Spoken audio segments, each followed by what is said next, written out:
This is a bowerbird nest, and it's done by those birds that have these ones. But they're collecting all white and green stuff.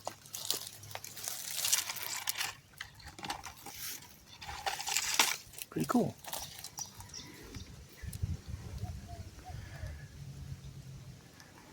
But just pretty much mostly white stuff leading up to each entrance.